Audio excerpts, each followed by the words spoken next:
Yeah. Alabama reigned forever since Yes. Saban's been down there.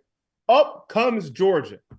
Alabama never even had a quote unquote rival on the east side since kind of the Tebow days waned out.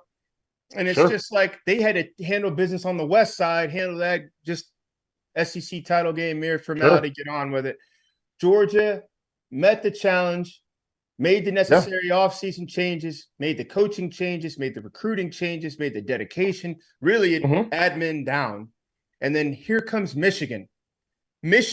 Georgia has flipped the SEC because they are now the landlord of the Yeah. SEC. You still don't want to come up across Alabama day or night. You're still going to cross the street when you see the Roman army. It's not like you're going to try them.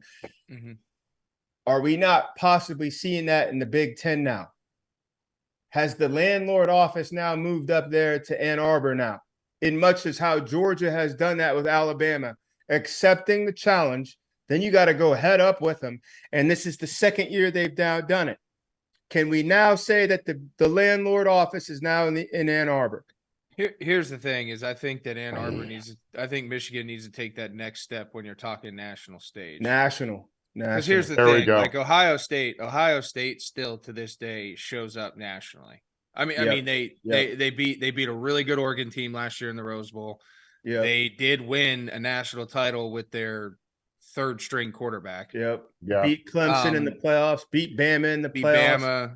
Beat Oregon. Like they've done it on a national stage to me with those other gladiators that you're talking about outside of the Big Ten, right? Like Michigan is now, I guess I'm not going to say they've conquered the step of interconference. Yeah. Yes. Then they went up and played Georgia last year, which may or may not have been a fair comparison because of what Georgia was last year, but still went up and played Georgia and it wasn't even really close. So now I think for this Michigan team, the next step in maturity and the next step in this phase for them is to show up in the first round of the college football playoffs and win the damn game. Go beat someone. Go beat someone that you're not supposed to beat or outside of the Big Ten. Felder, let me ask you this. Let's just shift this here just for a second. You mentioned LSU. LSU getting beat tonight. They were on that doorstep. We got a couple of teams. Yep. And if you're rolling with us, you just joined us, welcome. Let's just do a quick reset. Field of 12 After Dark, college football's best post Saturday night, grab something to sit show. Christian Hackenberg, Michael Felder, I'm George Whitfield. We're rolling with you. We got about half a show left. We had to cover and address the big game. Now we're going to convert here a little bit. Yes, Georgia has a spot, and they won tonight, beat their arch rival Georgia Tech. The end, Stetson Bennett did his thing. All the superheroes did their thing. Georgia, Hack has an interesting point about Georgia here we'll swing back to. There's a seat. TCU took care of their business tonight in big fashion. There was no barroom brawl to be had tonight with Iowa State.